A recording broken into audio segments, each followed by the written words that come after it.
Hello, god dag and velkommen alle sammen. This is the first video where we're going to be speaking about some actual magical staves. I know a lot of the videos I've been releasing up until now have been more about the theory and the history of Norse magic and Norse beliefs and people, but here we're going to be actually looking at some examples. So I'm reading from the Galdra book. Most of you may have heard of it. If not, it's the main magic book of the Scandinavian people. It's Icelandic magical book, and it's the one. It's the best preserved. It's like it's really the only one that we look at, really. There's other books, but they're nowhere near as detailed and as well recorded as this one. So it was written in the 1500s to the 1600s by about 4 different people, 4 different priests, and it's not only the best preserved magic books. It's not only one of the best preserved magic books, but it's the #1 best preserved book, including pagan magic. I mean, we have nothing else like this, so of course this is the most valuable resource when we're looking at examples like that, because it has huge pagan influence, although it was written by priests. Pretty much all of the spells in here, or at least most of them, have some, if not a lot, of pagan influence. So if you'd like to draw out some of these staves, please watch my video about how to draw them out, because there is a traditional and proper way to do that to make sure that they have the right effect. And you want to make sure that you're doing that right, and I'll probably put a link in the description below. To a link to that video about how to do that right. So about this book, the Galdra book, there are a lot of translations, and I've read them all, and a lot of them are great, but the one that I'm looking at, and the one that I usually work with, is the one written by Stephen Flowers. He has a really great translation, but it's not just the translation that's the coolest. It's how he breaks it down in detail. He takes detailed notes, explains everything, explains about the history. He is by far the one who breaks it down and gives the most information about the spells in here. So, without further ado, we'll go over some of these. Today we're just going to be going about some protection staves. Just some protection staves in general. There's quite a few of those in here, and yeah, they're all slightly different, but protection would have been, of course, important in any time period, whether it's the pre-Christian age, whether it's the Christian age of Scandinavia, or whether it's today. You can make some use of these. So here we go. I'll just read from the first one. Now this is number 11. This is the spell number 11 in this book, and I'm going to read from it. It is against the hate and poison of adversaries and enemies.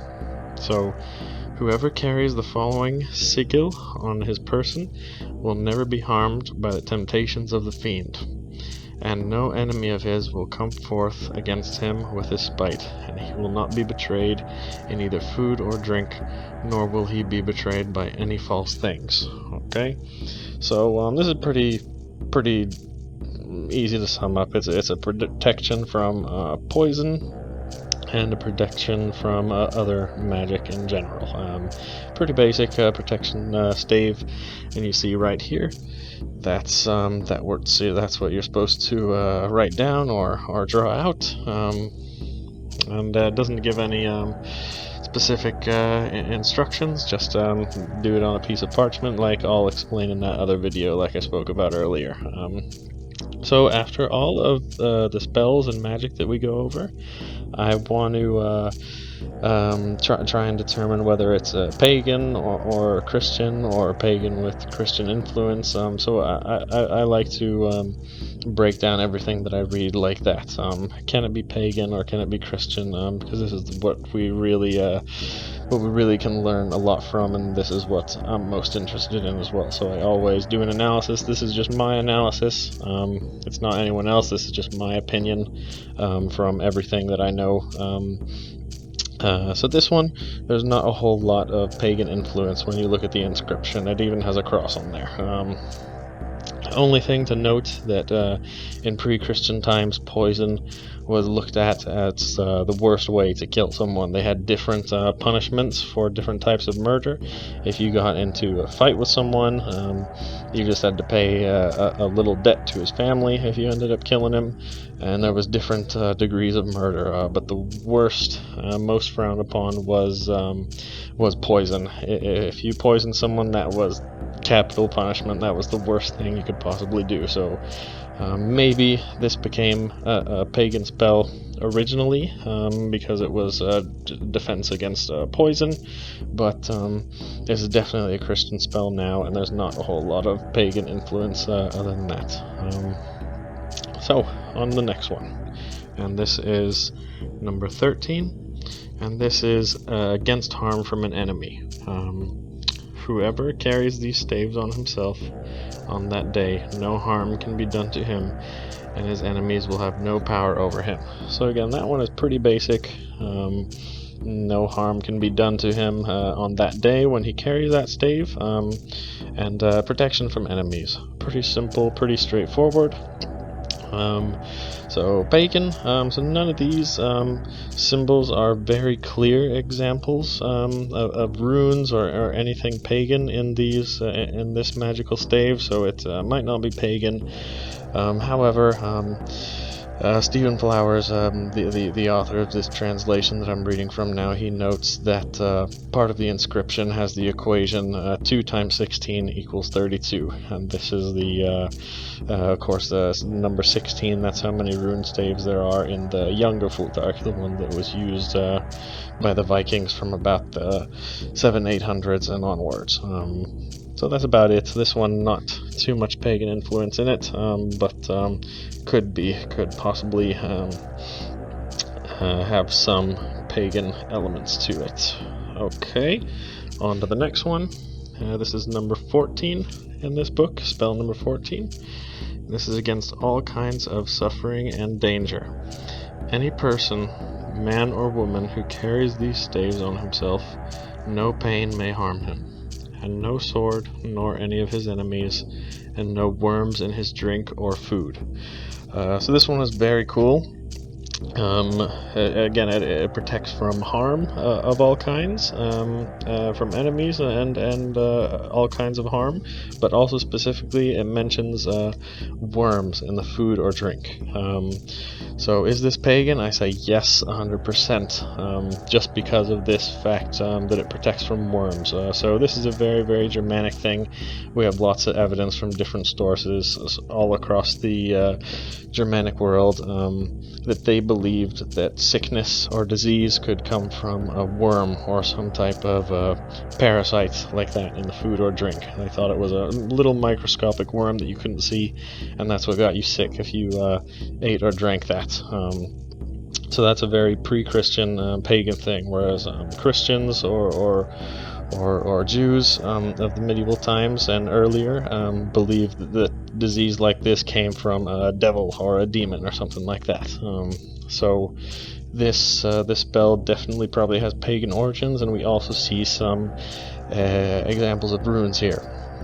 So we have the Elder Yera rune, which means year, good harvest, and you see here. And we also have the Elder Gebu, which means gift. That's pretty clear in this spell. And we also have the Younger Futhark Ar, which means plenty. That's the rune associated with plenty of supply. And then the last one, we have the Elder Futhark rune Hagalaz, meaning hail. So pretty clear. This one is fully pagan, maybe with a little bit of Christian influence. And a lot of the times these spells, of course, if they were a pagan spell, they would have been destroyed.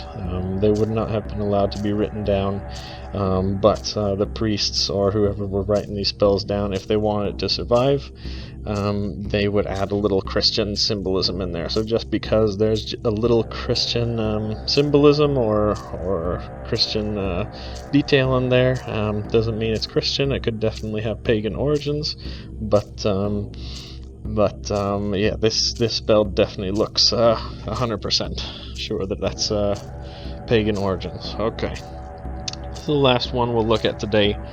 So on to the last one we'll go over today, and this is number 18. Also a protection spell. This is for protection against all kinds of evil. If one wishes to avoid anything bad, have these staves on your person, then no one may harm you, not a sword, no torment, no worm, no poison, either in your food or drink. So this one is a combination of all of the three we just looked at, and again,